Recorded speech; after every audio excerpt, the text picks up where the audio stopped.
the more significant issue here is not just that all this additional consumer credit and debt is indicative of a weak economy.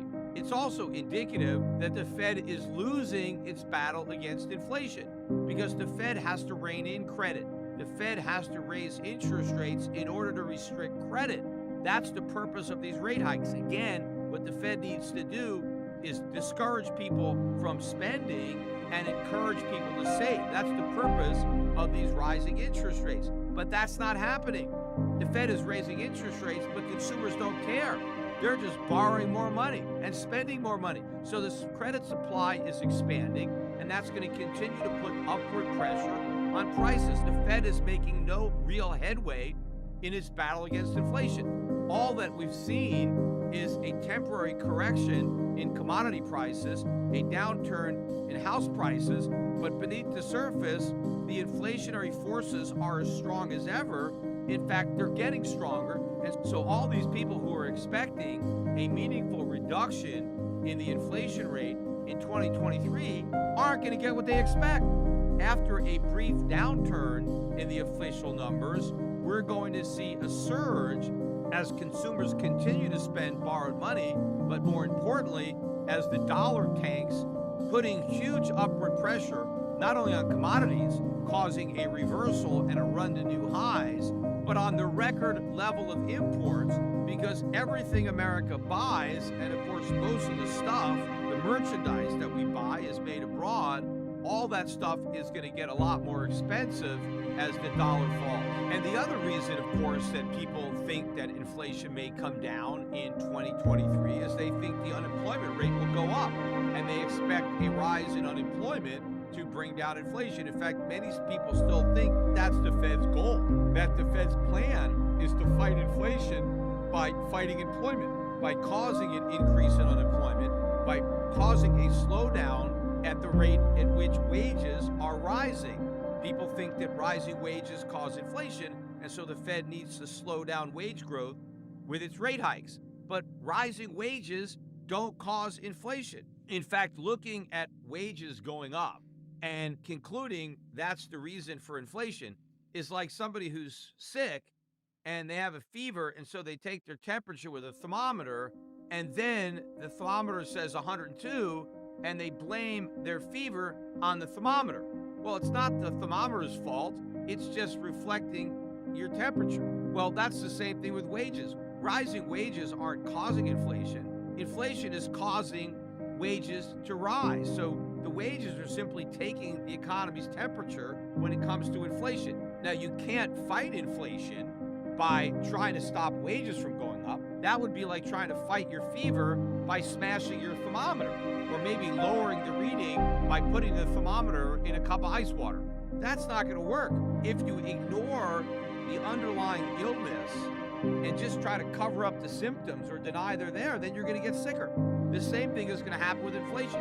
If the Fed is thinking that rising wages are the problem and it tries to solve that or cover that up, then the underlying actual problem that is causing wages to go up is going to continue, and that's inflation. And in fact, the reality is, to the extent that the Fed does succeed in putting people out of work, that is actually going to be inflationary, because people are going to stop working, but they're not going to stop spending. They're going to continue to have access to money either through the government or through credit cards, and they're going to keep on spending, fueling demand, but they're not going to be producing, and so you get less supply of goods and services, and you get more demand. What the Fed really wants to do with employment is maintain it. In fact, we need more people productively employed, not fewer. It's just that the people who are employed have to stop spending their paychecks. They have to take more of their paychecks and put it in the bank, pay off their credit card debt. That's what they have to do. If people remain employed but stop spending, that's great, because that means they're still working, they're still productive, so we have more supply, but we have a reduction in demand because they're not spending every nickel they make and then borrowing even more than that. We want consumers to pay back what they borrowed, to spend less than they make, and save the difference. But none of that is happening. And that just indicates that despite all this wishful thinking and happy talk on Wall Street, the Fed is making no progress in the fight against inflation. Inflation is winning that fight, and it's only a matter of time until the Fed surrenders. But I want to change gears slightly and talk a little politics.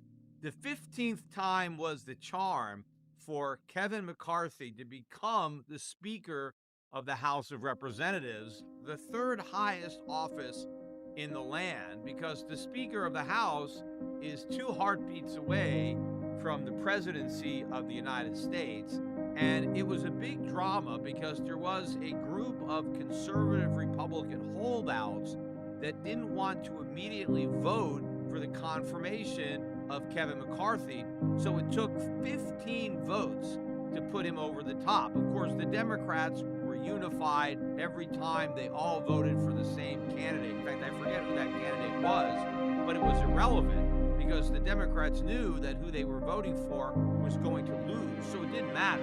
So there was no reason not to be unified, so they can try to compare themselves to the Republican Party and say, hey, we're all unified, and these guys are all over the place. They can't get their act together.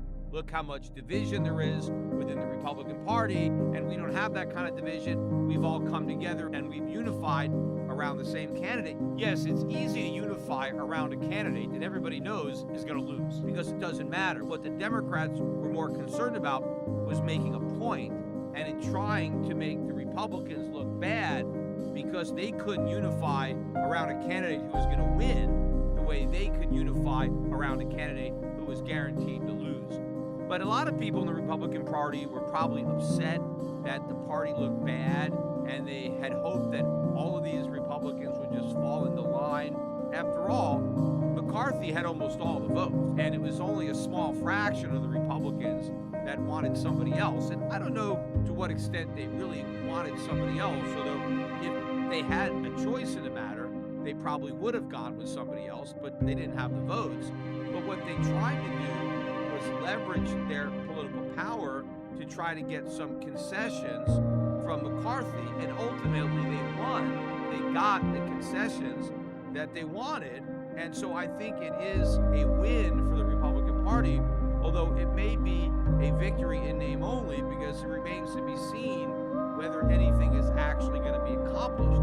One of the main reasons that these Republicans were trying to exact these concessions was to slow down the growth of government spending, or maybe even reduce government spending. This is particularly important in the aftermath of that $1.7 trillion reconciliation bill that was crammed down everybody's throats in the House last minute. This is not the way legislation is supposed to be made. In fact, we shouldn't even allow this type of spending. I personally think that any time the government wants to spend money, that particular program should be separate from every other program, so each member of the House has to vote up or down on each item of spending. What I don't like is when you cram all the spending into one big bill, and then it's a take it or leave it. Either you agree to all this pork barrel legislation, or the entire government gets shut down.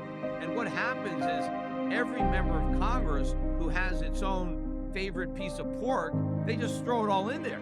And it's just one big pork stew, and everybody has to drink it because it's either all or nothing. It would be much better if each government spending bill had to stand on its own, and we made each representative have to cast a vote up or down to spend that money. Because if we did it that way, there would be a lot less spending, because a lot of these bills would not be able to get the support to pass, which would be a good thing. But when they take a lot of spending that never would pass and they shove it in as part of this massive bill that nobody has a chance to read, and if you don't vote for it, the whole government shuts down, that is a recipe for disaster, because the government is on autopilot for more and more spending.